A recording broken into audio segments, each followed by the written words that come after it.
Okay, we are recording now. Hey, everybody, welcome. I know I've said hi to a few of you here live. If you are here live, go ahead and just give me a quick thumbs up in the chat. Let me know that you can hear me, see me okay, all that good stuff.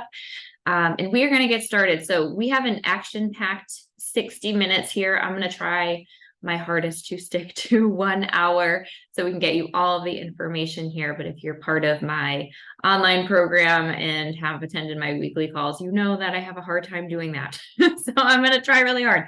So the webinar we're talking about today and the content we're talking about today is all about sugar addiction. And now there's actually not a true sugar addiction. So, compared to something like alcohol or drugs and things like that, sugar isn't a addictive substance quite like those things are. So we're going to make sure that you guys know that as well. So this is definitely something that you can monitor. This is something that you can adjust. And I want to show you how I manage that for myself and with the clients that I see as well, and make it so you don't actually have to give up any of these things, especially as we're entering the holiday season. I don't want you guys giving up your favorite foods. I want you to have the apple pie, do the sugar cookies for Christmas, all of that good stuff, but do it in a way that is congruent with what you're trying to accomplish on the scale. So if you're trying to lose weight, and I know I have a lot of my program members here today who are actively trying to do that, this can be a really hard time of year to try to keep it together. So this is really in an effort to make sure that you guys can do that here as well. All right, so let's begin.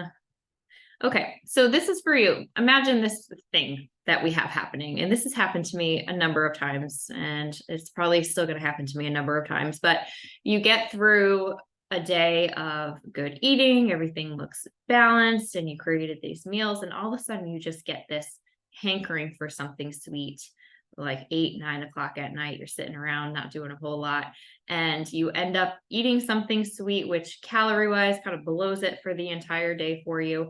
And at the very best, you end up maintaining your calorie deficit for the day. So if you're struggling to lose weight and you're really just seeing these little fluctuations and things like that, it may be overeating in terms of sugar or really anything other else that can be a part of that. So if you've been really working hard at this and you feel like sugar is sort of just keeping you stable where you are right now, this is really for you.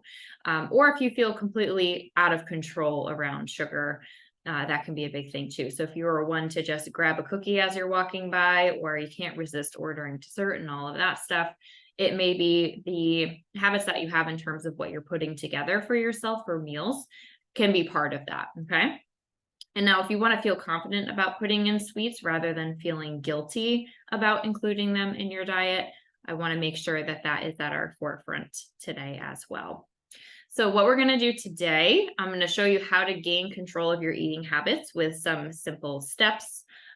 So there are three things that are really probably pushing you towards sweets more than anything else. And if we can identify them, then we can try to fix the problem in that case.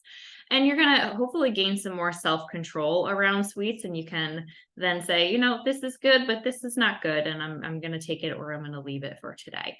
And that's ultimately how you moderate sweets into your diet and create a sustainable eating pattern so that you can lose weight consistently. So what I'm going to show you today are the exact steps that I do work with my own clients on, and I use for myself as well, so that they can integrate that into their weight loss program and eventually lose the weight that they're looking for.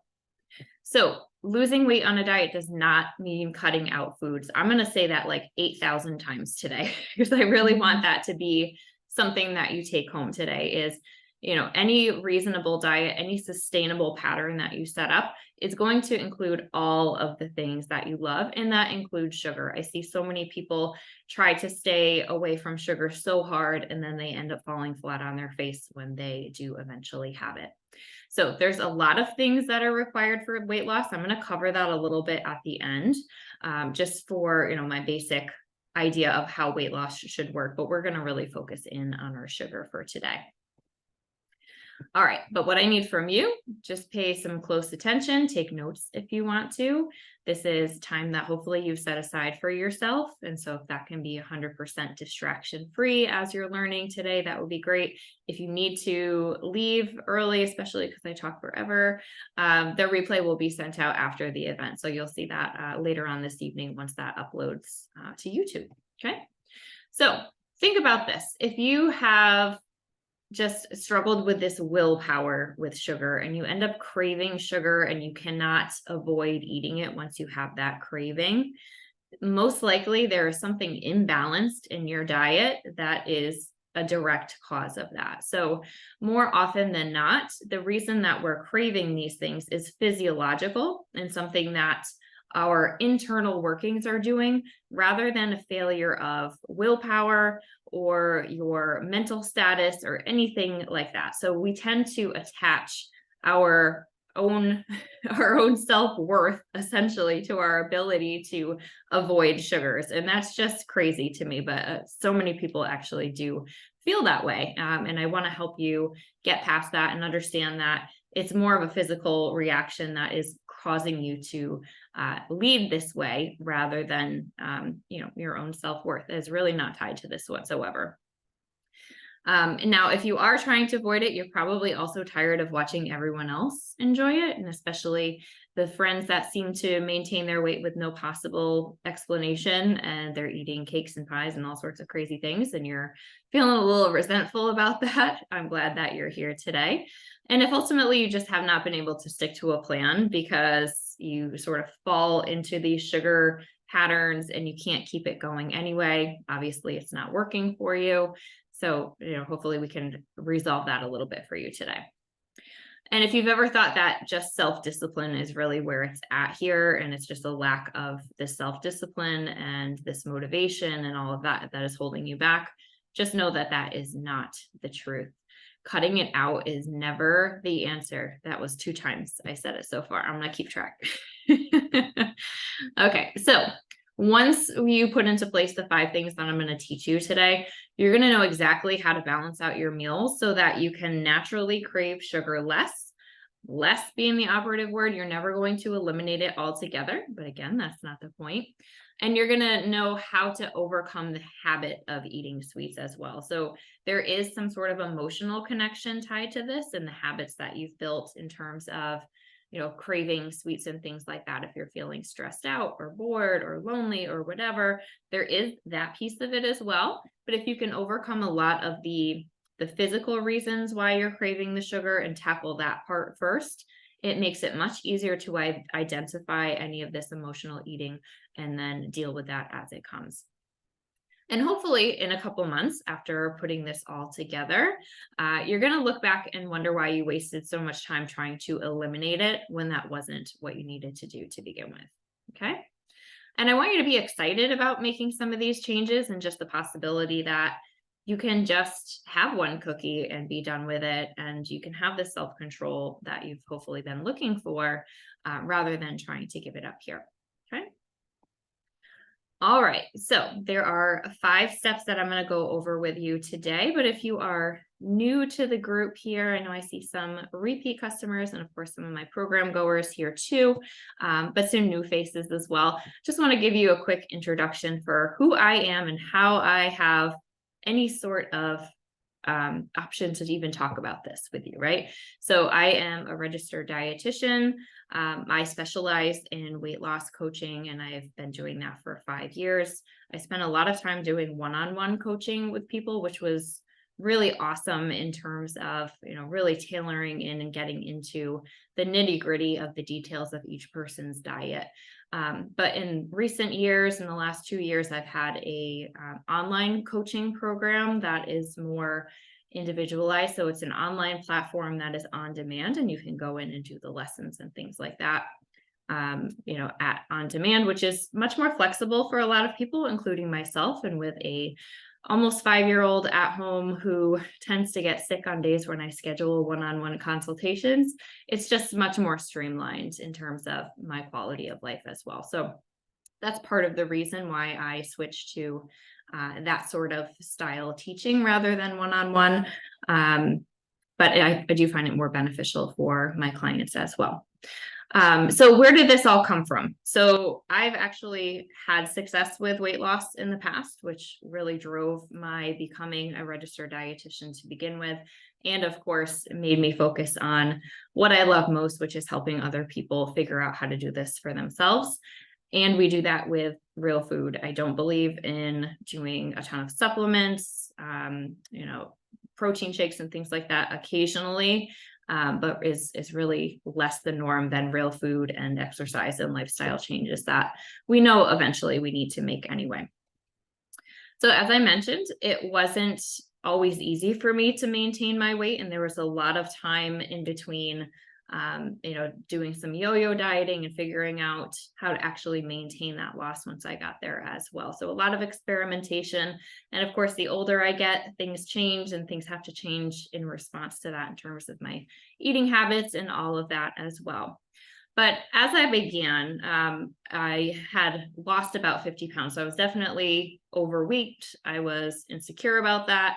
I wasn't exercising. I hated exercise. And it was, anxiety inducing, depressing as well, because I wasn't living the life that I wanted to live either. And what I really struggled with most was these periods of, trying to be good on a diet and eliminating everything. And then the total opposite of, overdoing it on the sugars and foods and things in general. And then I sort of ended up just yo-yoing in between. And I struggled with that for a long time. And I am proud to say that I have figured that out for myself. And one of the things that I try my hardest to help others with is figuring that out as well. So the body is doing all sorts of crazy things that are regardless of diet and exercise in terms of your ultimate success. And so figuring out how to navigate that is definitely new territory for a lot of dieters. So that's enough about me. I want to make sure we have enough time to get to everything we want to cover. So without further ado, let's get into the 5 steps that I want to show you today. So step 1, and the reason this is in this particular order is because it's in order of importance. So keep that in mind, okay? So the biggest mistake I see dieters make typically is that they are going too deep in their calorie deficit. Okay.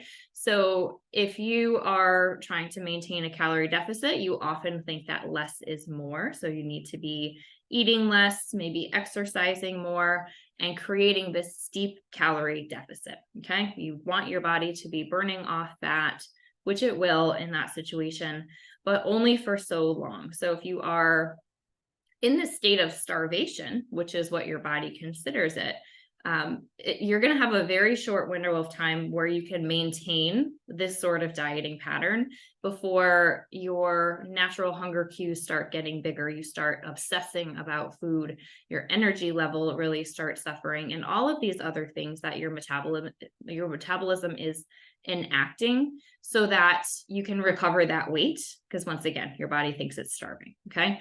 And then this is where the point where you get about 2 weeks in and then you start losing your mind and binge eating and just feeling overly hungry. Okay.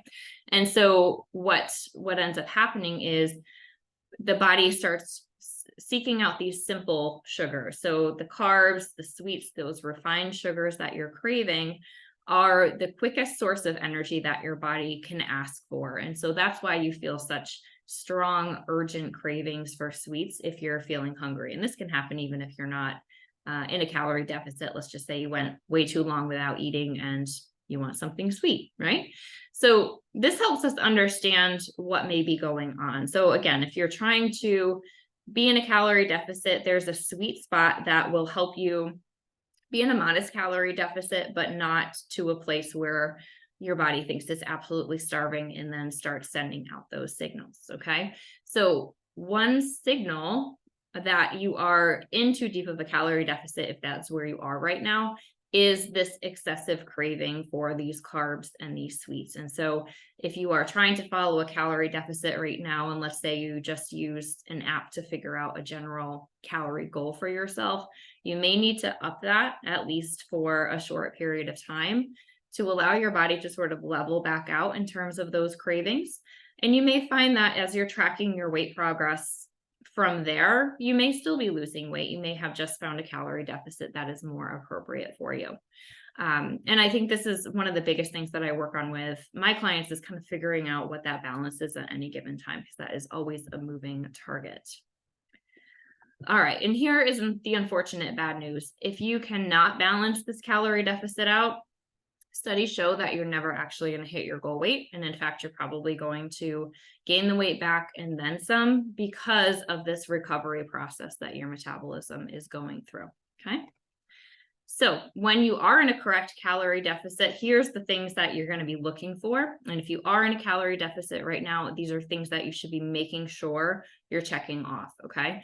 You should feel relatively comfortable between meals and snacks. You shouldn't go into a meal just like, oh my God, I'm so starving. Like, that's never good. That's too little calories. Okay. And if you're constantly thinking about food, and as you're eating the meal in front of you, you look down, you're like, this is not going to be enough. I just know it's not going to be enough.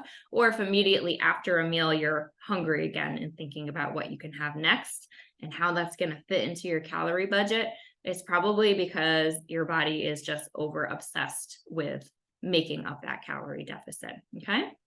And ultimately, if you are having these urgent cravings for these sweets that you cannot control, that means you're too low. And once you get this right, you will have a choice whether or not you include these sugary snacks or not. And that is a very powerful difference that you can have. And ultimately, if you don't get this right, you're going to be struggling to stay in your calorie deficit consistently, which we know we need to be doing that long term in order to reach that goal weight. And likely there's going to be some guilt associated with that as well. So none of that. So here's what we do. Okay. So this is the basic process that I use as my clients are entering my program. And we monitor this throughout, especially if there are issues with cravings and things. So the first thing that you can do is do a quick calculation of your base metabolic rate. And you may see this as BMR or RMR. Most if you like Google this, you can find a pretty good calculator. And basically, this is the minimum number of calories that your body needs as an estimate of like your height and your weight, age, gender. I think there's one other thing, your general activity level and things like that. And this is a guide to help you make sure that you're eating at least the bare minimum here. So this is a number that you should never go below, because this is the amount of calories that your body needs just at rest. So if you were homesick and laying in bed all day, you would still burn this minimum number of calories. And I don't think I've ever seen that number be below 1,200 for a person. So just for your reference there. Okay. Now, we need to also follow our intuition, because guess what? Any calculation that you're going to use, these calculators that you find online, is going to spit out a number at you, but listen, what? Your body is not following that number. Okay. So a big mistake is assuming that you have one calorie goal and that you have to live by that, die by that, etc. So your metabolism is a complex system. There is a lot going on. There are hormones, there are receptor signals. Your cells will accept or deny said signals. If you have enough vitamins and minerals or a deficiency in any of that, that can affect your metabolic rate. And there are just too many factors to create one solid calculation for figuring this out. Okay. So if you know that your calorie goal in this adjustment, this BMR adjustment is just a suggestion, then you can follow your intuition and figure out how much you really need. Okay. I should say too that, let me go back here. So this base metabolic rate doesn't include your activities of daily living and the calories that you're burning, walking around or doing any sort of planned exercises. So you should always add that if you have a good number for that. A lot of the calculators out there will help you estimate that as well.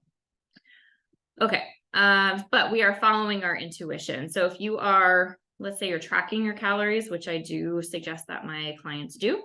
We do food logging to look at all sorts of things, including this calorie balance. And basically, if you're following it for, let's say, probably 3-4 days, and you start feeling hungrier and hungrier and hungrier day after day, that's a pretty good sign that your calorie goal is just a little bit too low. Okay.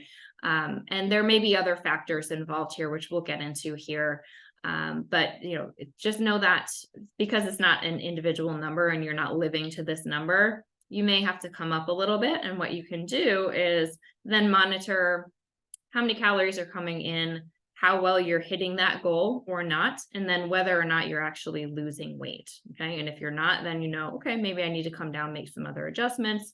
And if you are, then that this new number that you found is at least a good temporary goal that you have for yourself. Okay.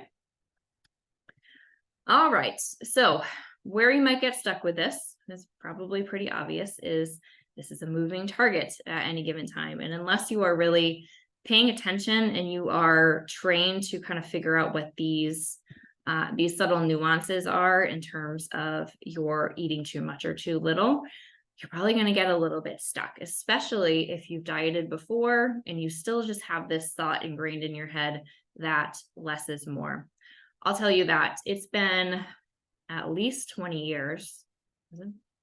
Nope. How old am I? I'll say 15 years since I started my dieting adventures, and since then. And I still have this intuition in the back of my head that I need to be eating less. So even though I have tried and failed that, I am a registered dietitian and I know better. And I've seen it not work for a ton of clients doing the same thing. It's still there in my head. Okay. So you kind of just have to accept the fact that you're always going to have that bad dieting advice in your head, and you can take it or leave it at any given time. Okay. Likely in that case too, you're going to have a hard time letting go of the idea that sweets can be allowed into your diet. And so you're going to have a hard time honoring those cravings and allowing them into your diet. And then unfortunately leads to those patterns where you're either eating none of them or eating all of them as well.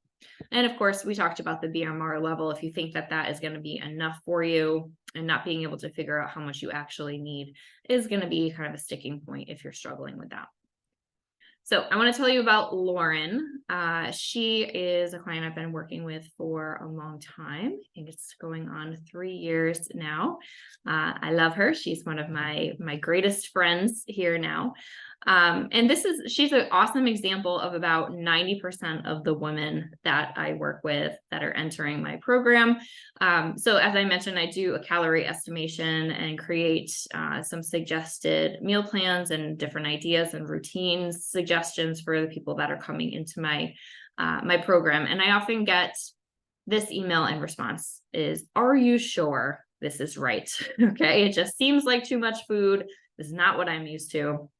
And obviously that's because people think that less is more, and that has been their traditional dieting experience. I will say that I don't think any of the people in my program ever have come in fresh dieting. This is their very first time around. And so they always have these preconceived notions in there too. And this mentality is really keeping them overweight. And Lauren was one of those people. She was a chronic undereater. And when she was on plan for her suggestion, she'd eat very few calories. And then really it happens pretty regularly. And what I see is you got about a 2-week window of that working for you before you totally give in and then end up gaining that weight back. Okay. And so what we did after a little bit of hemming and hawing about this ingrained intuition that she had, we decided to settle on a higher calorie goal. She followed it. She did so a little bit blindly, just trusting me that this was going to work because she really didn't believe it. And very quickly, like a day or two later, she noticed that she really had no cravings for sugar anymore, because it really was for her that inherent just need for energy from her body that was leading her towards that sugar. Okay. So after that, she believed it. And then we kept going on that line. And she's lost, she lost about 30 pounds in that initial 6 months that we were working together. Like I said, there was a little hemming and hawing at the beginning. And she's been right on track and actually maintaining that loss for quite some time. And now we're just working on that maintenance right now, which is awesome. Okay. So just seem pretty simple. If you don't eat enough, your body's going to rebel against you. Okay. Okay. So aside from not eating enough, that is one piece of the puzzle. And like I said, that is really the most important thing to look at initially. You guys might like my unicorn cup. It's my daughter's. Don't tell her. I stole it.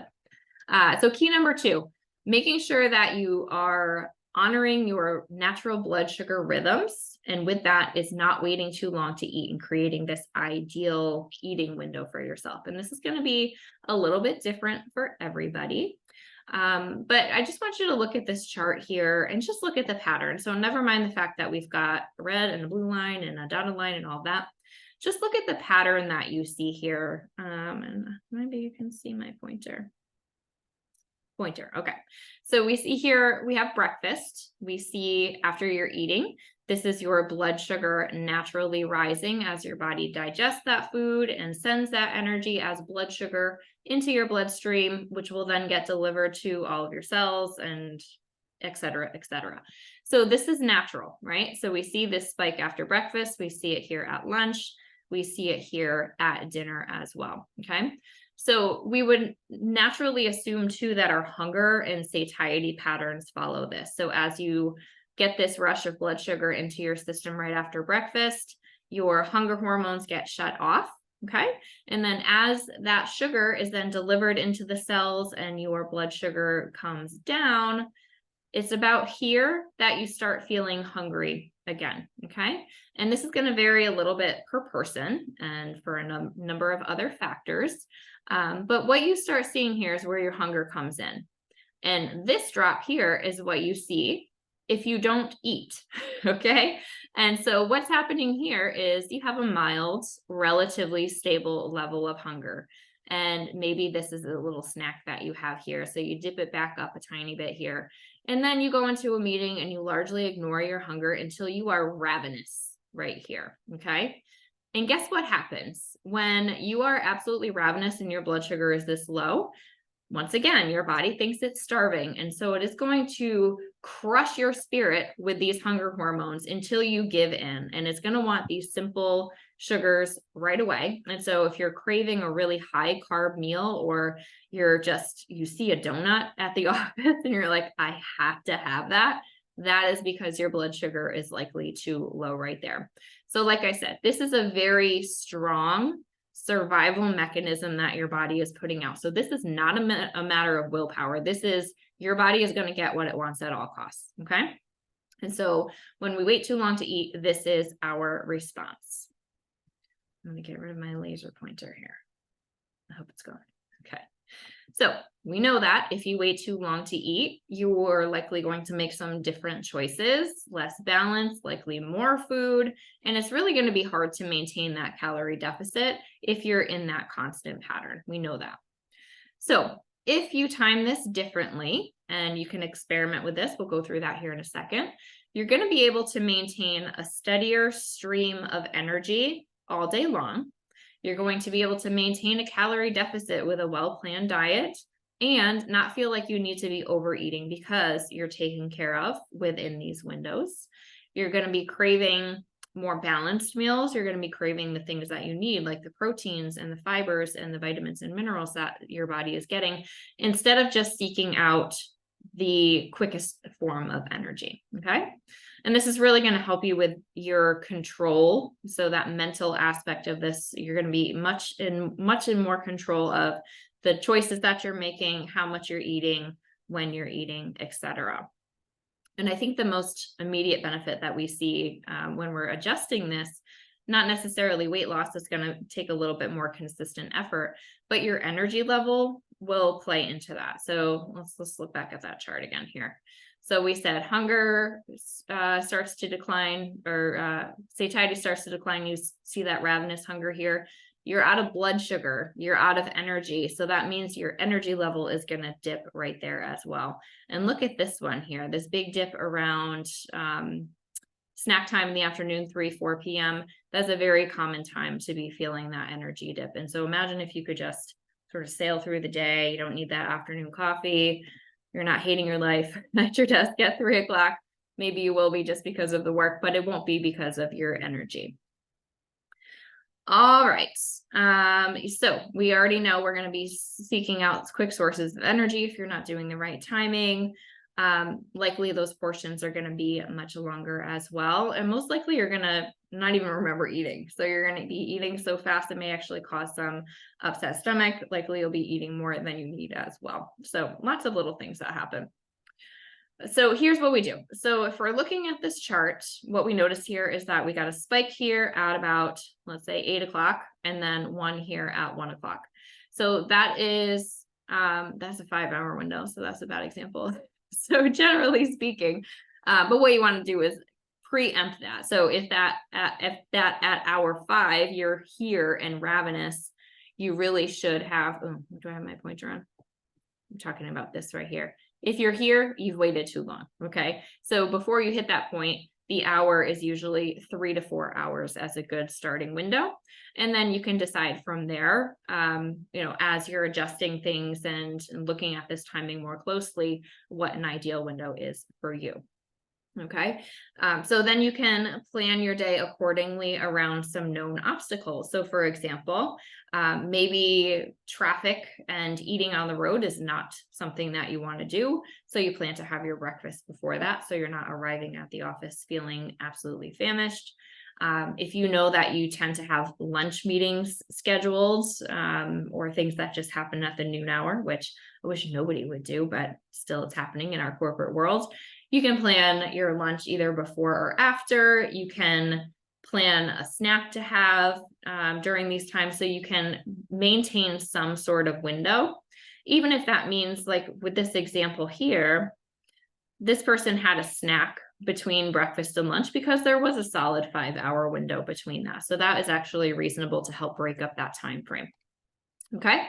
So the biggest thing here is making sure that you're monitoring that hunger. And if you start feeling more hungry sooner than that 3 to 4 hour window, I have ideas for that coming up.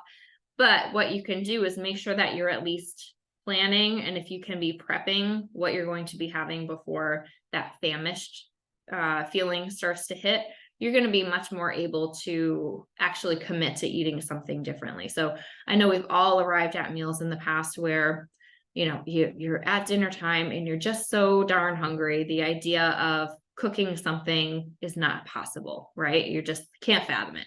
So you opt for a bowl of cereal instead. I know so many women that just do that like 2-3 times a week. And it's like, okay, well, you're getting something, but it's probably not balanced overall. And it's probably more sugar and more calories than you need.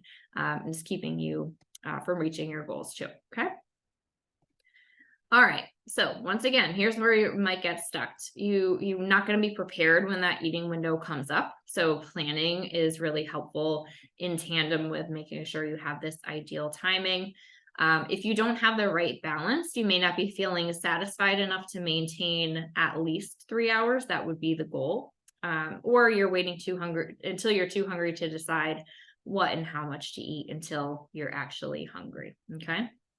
Which I guess those two are the same. You're not prepared either way. All right. So let me tell you about another client of mine, Andrea.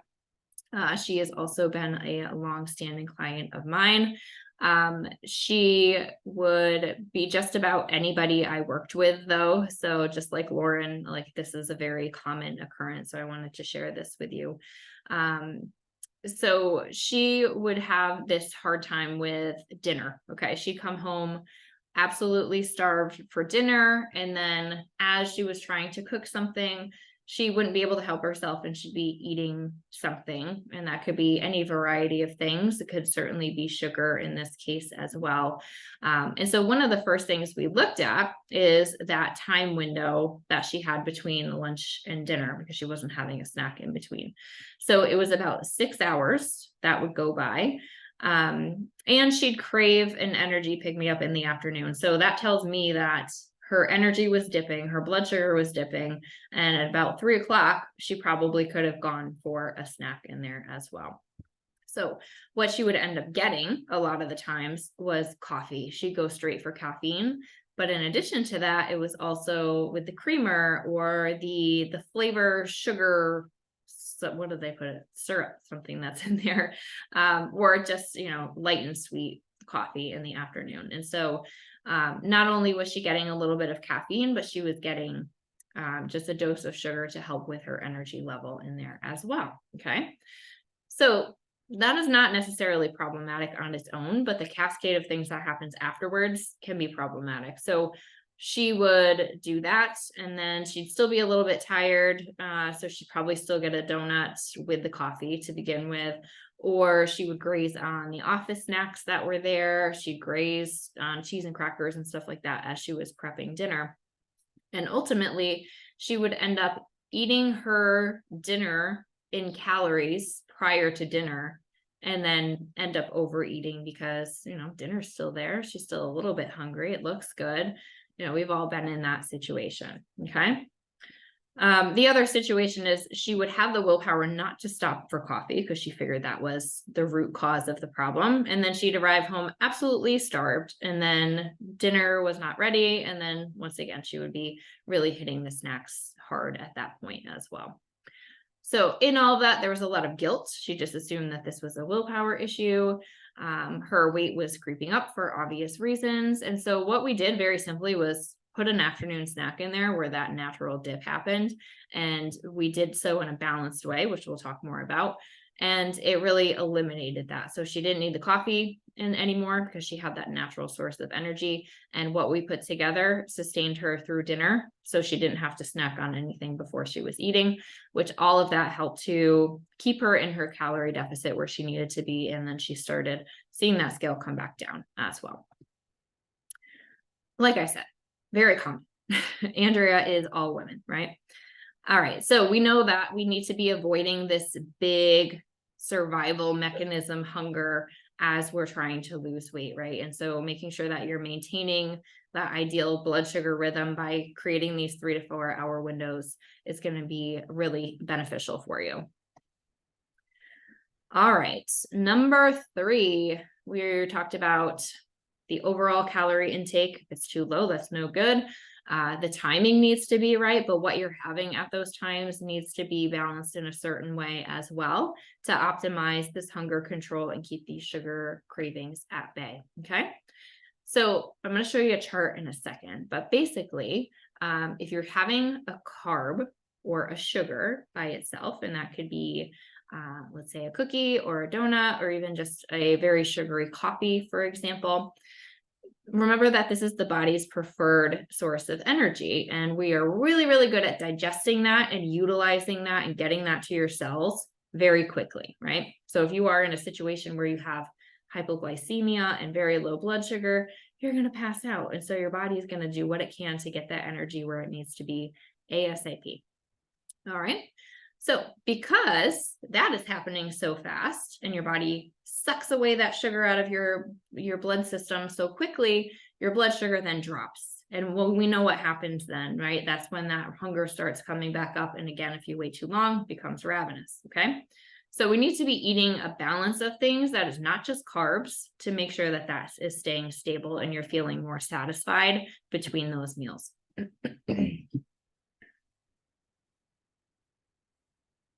So how is that affecting your weight loss? Should be pretty obvious. If you're feeling too hungry all the time, even though you've just eaten, it's going to be really hard to maintain that optimal calorie balance.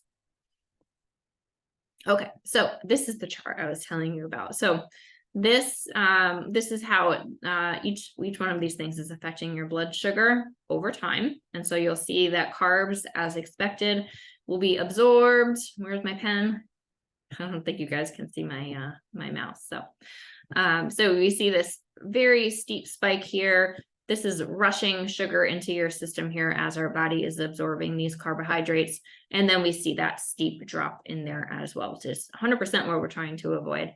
But you notice that protein and fat have a much longer digestion period, and it really doesn't do anything until, hours 3.5 to 4. Okay.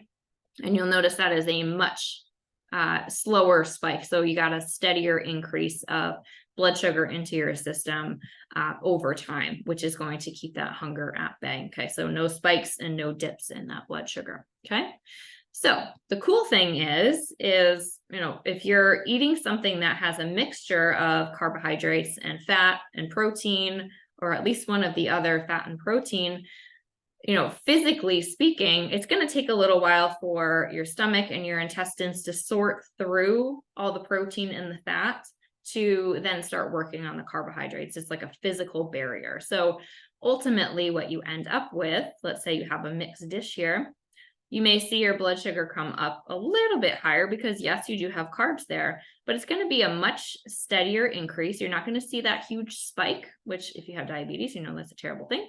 And then you're going to see a slighter decrease down. It's not going to be such a sugar crash at the end either. And that is going to play directly into your hunger and those sweet cravings that you're feeling here as well.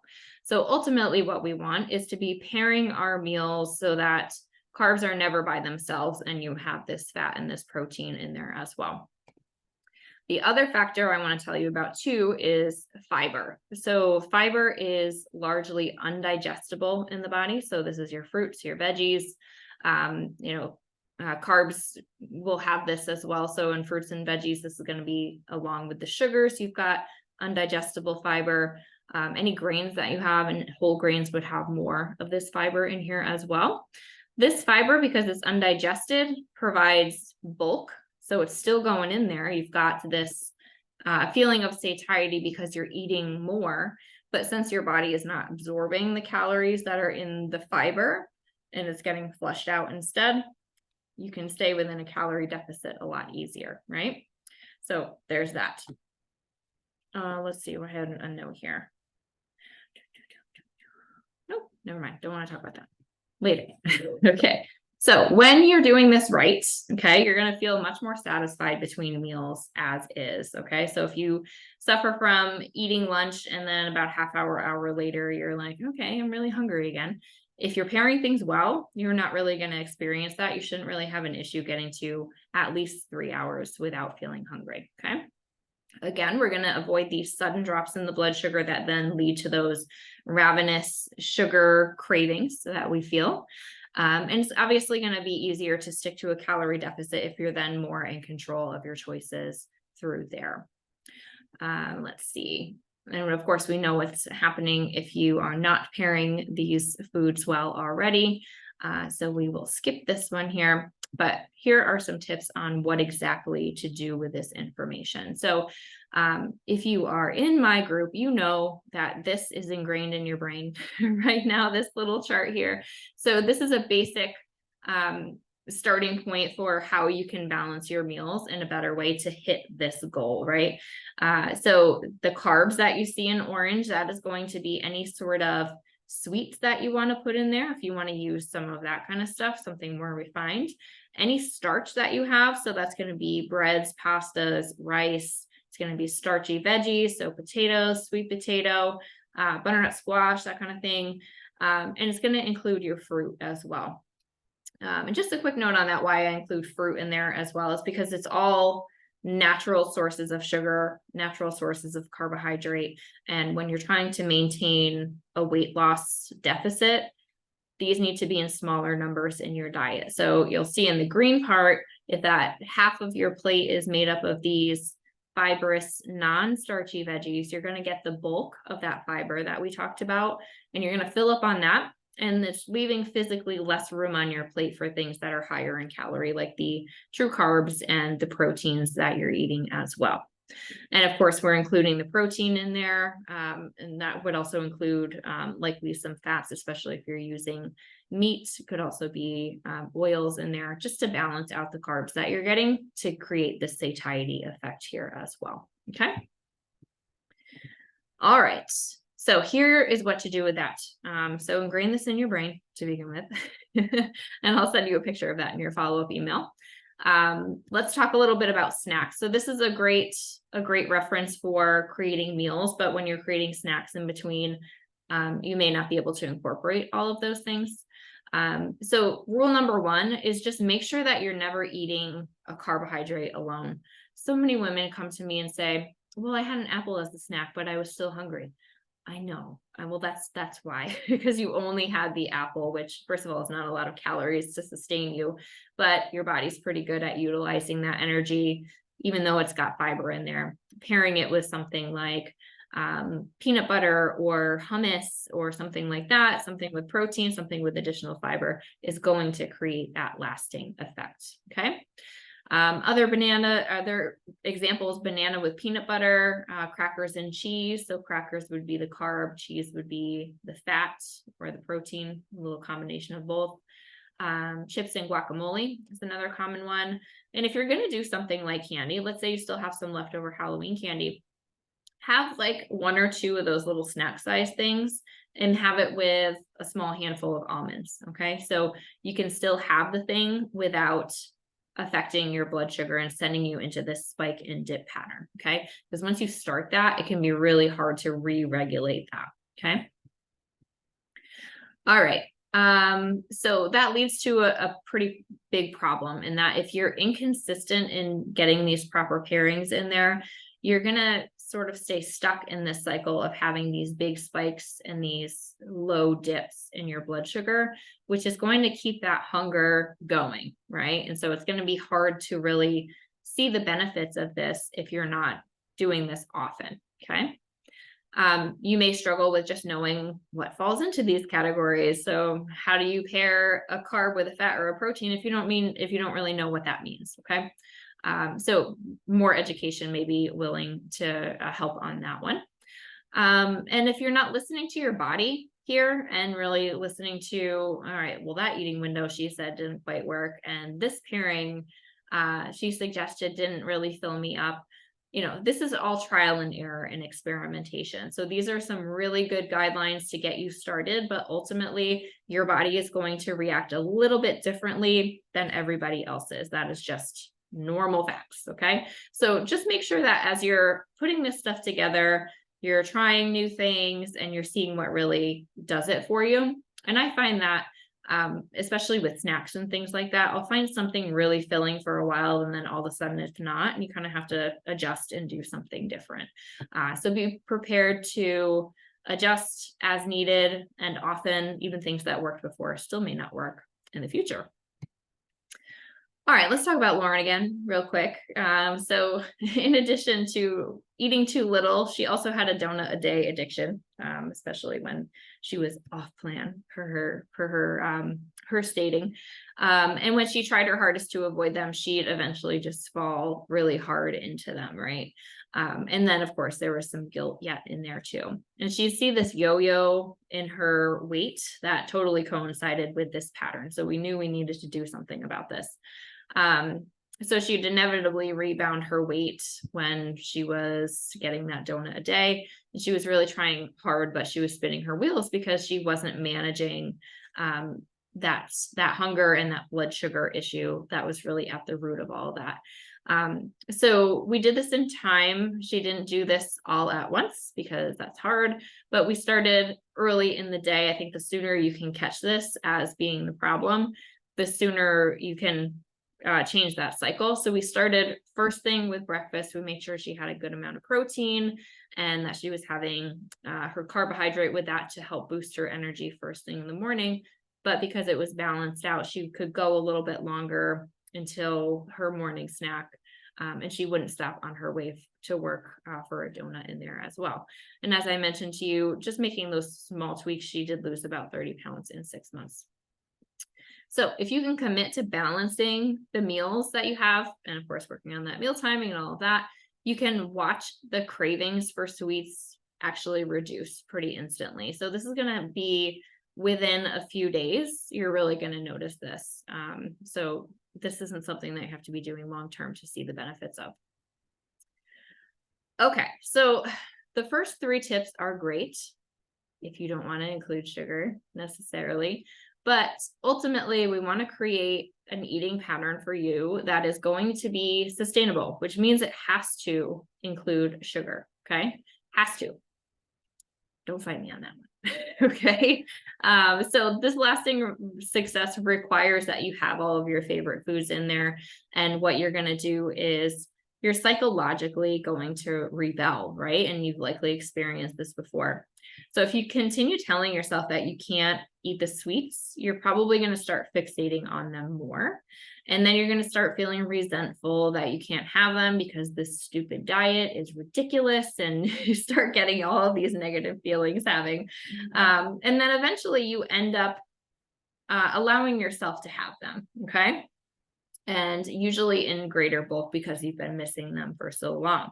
So here's my thought on this, right? If you can allow yourself to have sweets daily and really whenever you want, it removes that urgency, right? And so if you're putting that snack size Snickers bar that I'm thinking about right now on a pedestal for too long, you're going to fall for it and you're going to fall hard. But if it's something that you know that you can just have whenever you want, you're like, oh, okay, well, I can take it or leave it. Maybe I'll have one later, maybe not. Okay.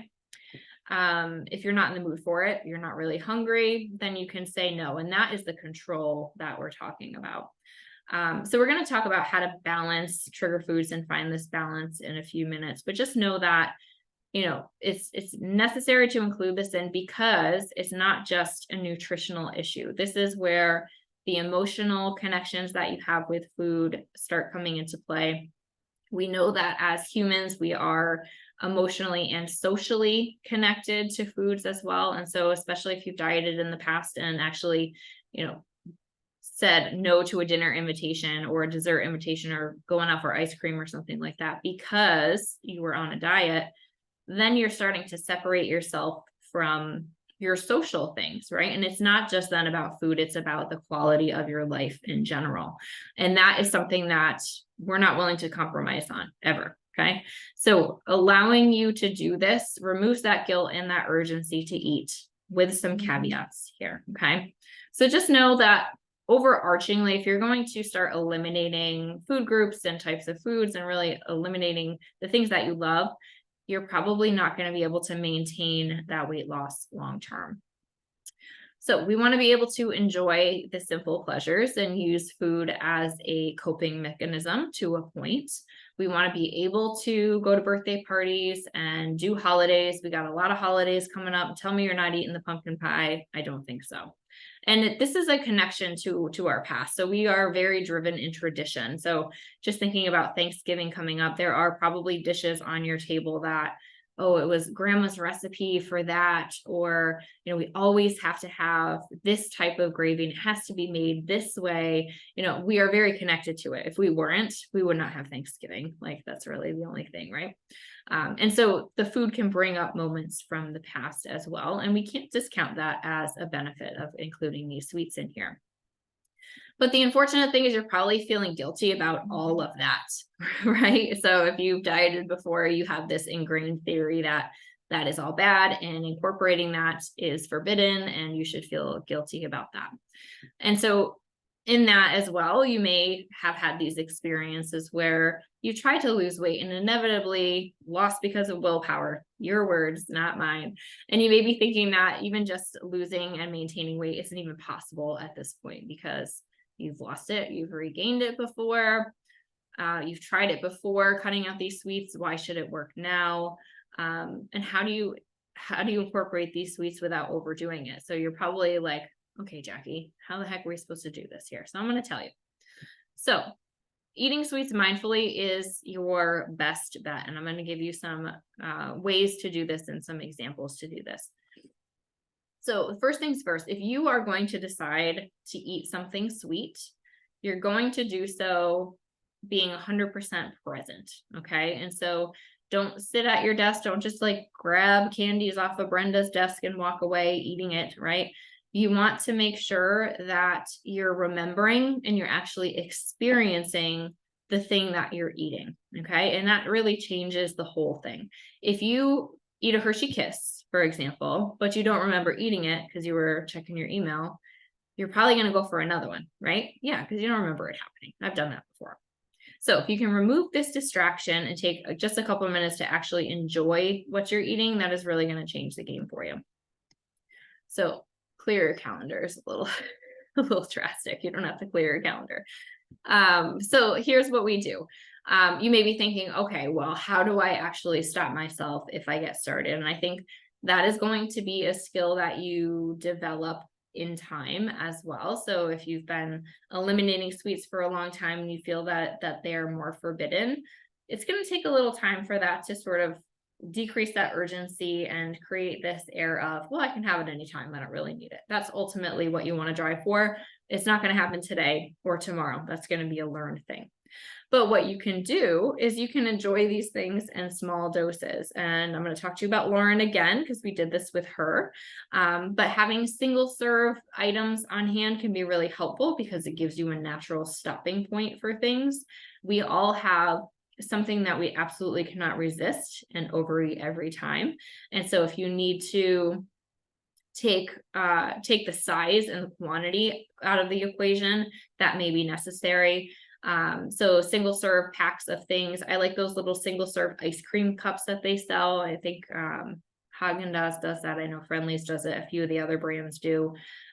Just so you have a natural stopping point, right? You're not sitting down with a pint of ice cream and saying that you're only going to eat some of it, and then you're binge watching TV, and then you're binge watching or you're binge eating ice cream as well, because you're doing it mindlessly. So that can be really helpful as a tool. And I want you to challenge yourself on this. So you're probably in the back of your head, like, I don't think I can actually do that. Challenge yourself to allow a small amount of something sweet when you're having a craving and just see what happens, right? And if you need to do this a few times to really see it working, that's totally fine. Once again, you're trying to unlearn some bad habits here, and that's okay. And of course, we want to remember these optimal pairings as well. So for example, if you go for that snack size Snickers bar, I know oddly specific, but there's some in the other room. You can have that with the protein or the fat that goes with it. Have it as part of a bigger snack or like right after a meal, so that you're getting that balance of things from the meal too. Then you can change these other physiological factors as you're doing that as well. Okay. All right, so we did this with Lauren once again. So remember, she had a donut a day addiction and the guilt and all of that, and then the binge eating and all of that. So we started working on her meal pairings and the physical cravings of hunger that we talked about. But like most people, she did have this emotional aspect going on as well. And most people do have both. So once again, she is a common example, although she's very not common as a human being. Okay. So I started to ask her why she was avoiding the donuts altogether. This was very early on working together. And she said something that is, once again, very common. I just cannot trust myself around them. Okay. And that to me is like a huge red flag for just having these imbalanced cycles of eating and all of these other issues going around. That really sums it up in a nutshell for me. So in addition to those physical things that we were working on, we started chipping away a little bit at her thought pattern around this. And we used the limited allowance tips that I told you about. So, the smaller portion packages and things like that.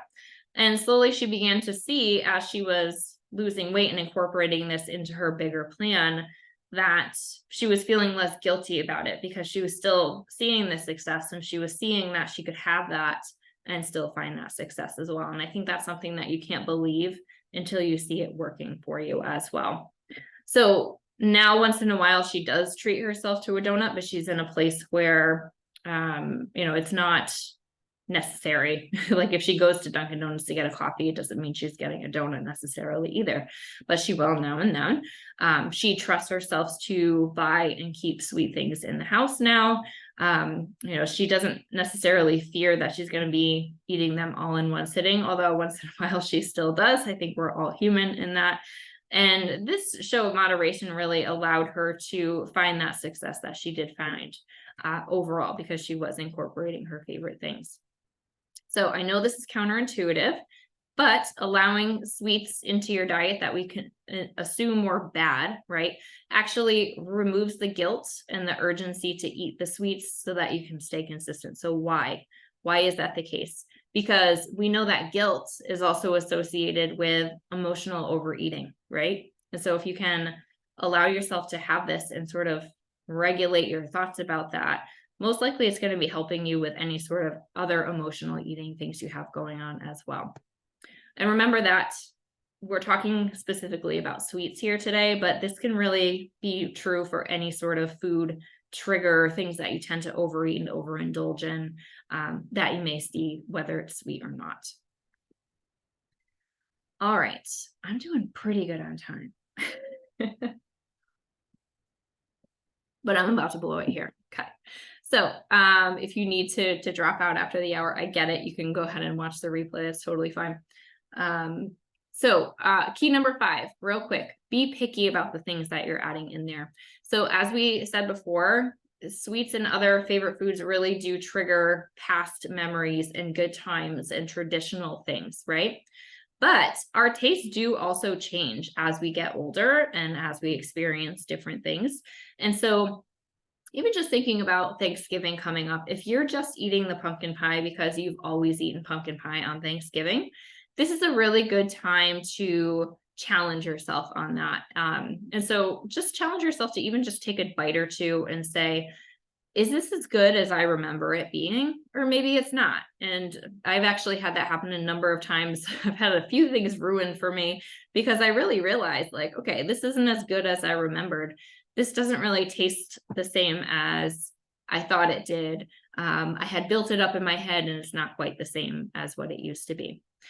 So if you can do this and start separating yourself from the things that are just there because they're sweet and you're going for it because it's sweet, and the things that actually hold weight and can, actually hit the spot for you, that's a little bit different, right?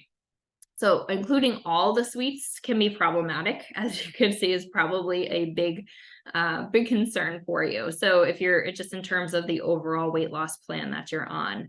So if you can set a standard for sweets so that you're not eating every sweet in sight, is going to allow you to stay within that calorie goal. You're actually going to enjoy the things that you're eating. And remember, you're doing it mindfully as well. We need to make sure that you're taking that time to just focus on eating it when you are, so you can make these realizations. And you may find that you can limit your portions as well. So an interesting thing that happens with our taste buds is we taste something sweet and it gives us this immediate rush of happy feelings because your body's like, yay, the carbs are here. We can live and be energized and everything now. But that tends to dull after a bite or two. So I like to use the 3-bite rule, especially for things like Thanksgiving and sweets and all of that as well. So if you can plan to reassess whether you want more after 3 bites, you're likely going to be done. So the first one is really exciting. Second one, not so much. The last bite is sort of just to say goodbye to it and be done with it. And then you'll likely be fine after that. And this is especially helpful with sweets and desserts because you've already eaten a meal, most likely anyway, so you're not physically hungry at that point. It is more just to cleanse your palate and create that dopamine response, that happy hormone response, versus a physical hunger. So you're going to be more in control of that. If you don't set these standards, you're going to continue overeating sweets. Sorry. You're going to have a hard time saying no to all the things.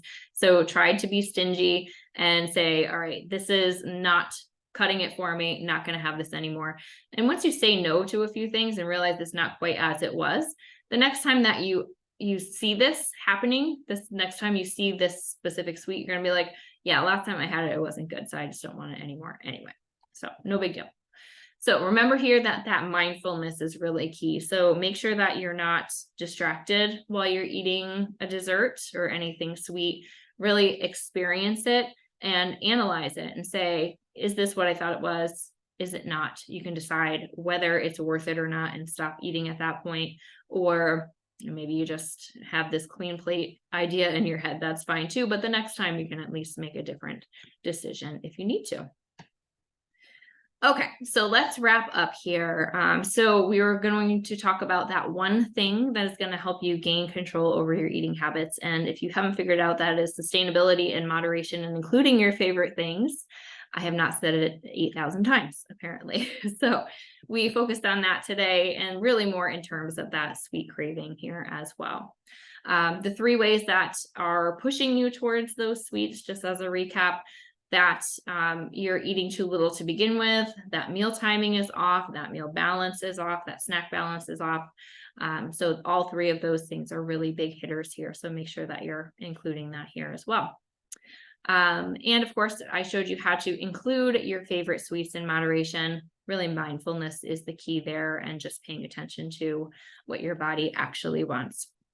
And so now I want to take this one step further and just show you the overarching goal that I work for in terms of weight loss, my theory, as we want to say.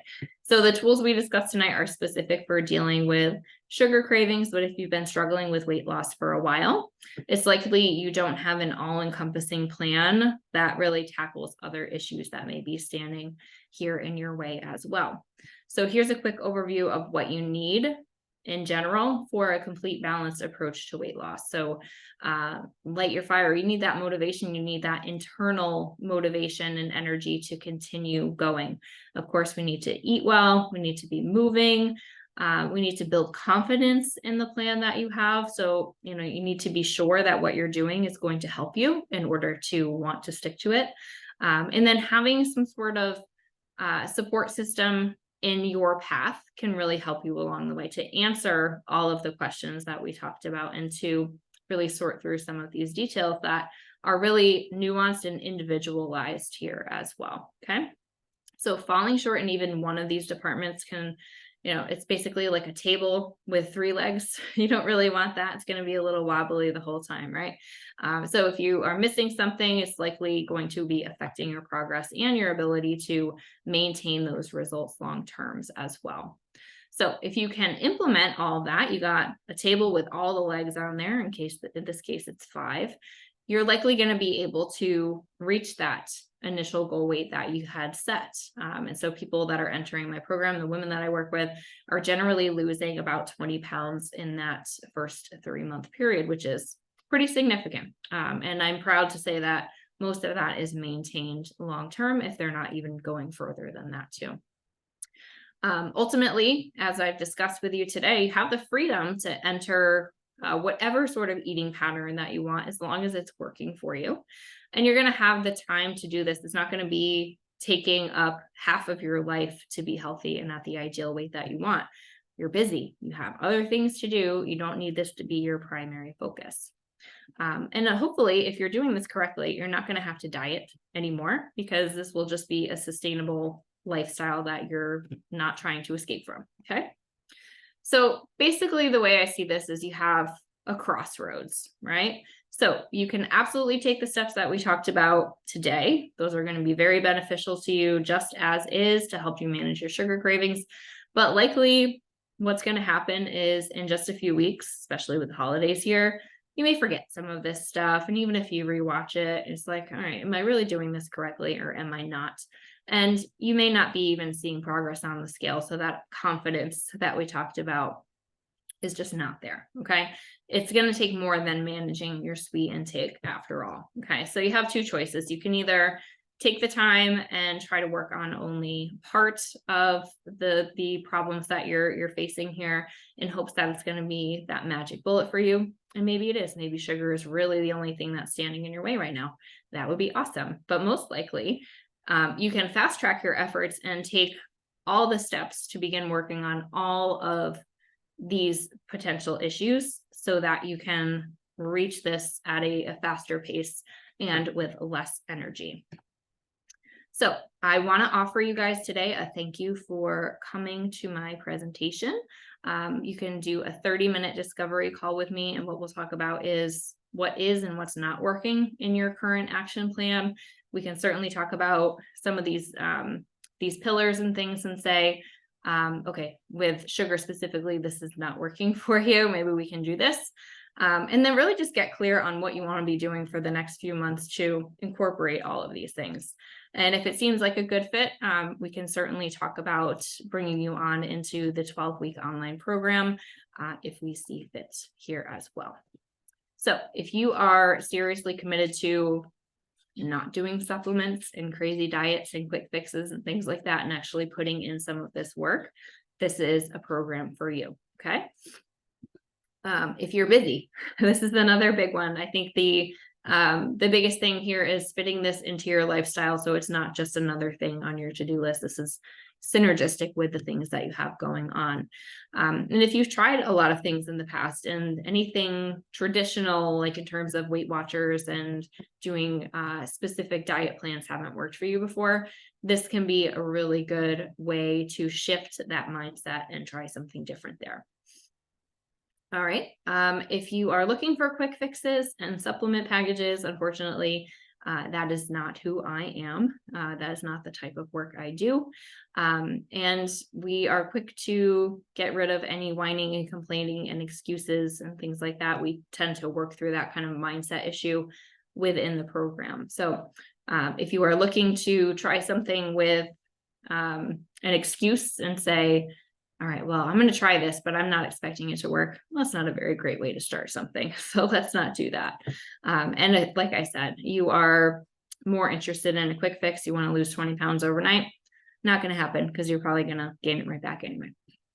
So I'm doing this. It should seem pretty clear. I'm very passionate about this type of work because I do have that experience with this myself. I know how challenging and how challenging like the process can be and figuring out how the heck your body is working and all of that. And especially with life changes going into perimenopause and menopause, I work with a lot of women who just had it together for a while and then lost sight of what's important. Okay. So there's lots of ways to do that here. Okay. So I want to wrap this up because we are very much over time. So if you allow me to support you in this process, just know that the process that we went through tonight with dealing with some of these things is very evidence-based. And I'm going to show you exactly how to do this. Okay. And we're going to be there for you every step of the way. So it's very much on demand. So you can do this on your own, but I'm there for you with more specific individualized recommendations if and when it's necessary. It's usually a matter of when, right? And you're going to start seeing results soon. So usually within the first few weeks, we see weight coming off on the scale. But like I said, your energy could be different. Your cravings can be different within a matter of days as well. Part of this is accountability as well. And so we have measures to stay accountable to the things that you want to be doing, the actions that you're going to be taking, and you're going to receive the support and the feedback to know what your next steps are when those steps feel really vague to you as well. And here's the thing, you got the holiday coming into a season right now, and it would be really easy to just say, I'll deal with this in the new year. And I totally understand that there's a lot going on, but if you can manage and figure out how to control your weight during the most difficult time of the year, imagine how the rest of the year is going to be. It's going to feel so much easier because you've already done the hardest part. Okay. So now can be a great time to enter this as well. So I'm going to pop a link in the chat. So if you are interested in setting up a consult, you can go ahead and click that link and grab that. So there's that. I'll also send it if you're watching on the replay, just check the email that this replay came in, and you'll receive that link there as well. Okay. So that is it for today. So I hope that you guys found this very helpful. I know I talked a lot about my program and overarching how I help with weight loss, but even if you're really just struggling with the sugar, I hope that the information, you have a very clear plan of action for what you want to be doing at this point, how you can start adjusting your diet to alleviate that, so that you can start seeing some more success. And of course, if you do have any questions about this or anything else, I'll be sending you some emails with some follow-up info. So feel free to just reply to any of those emails. They come right to me.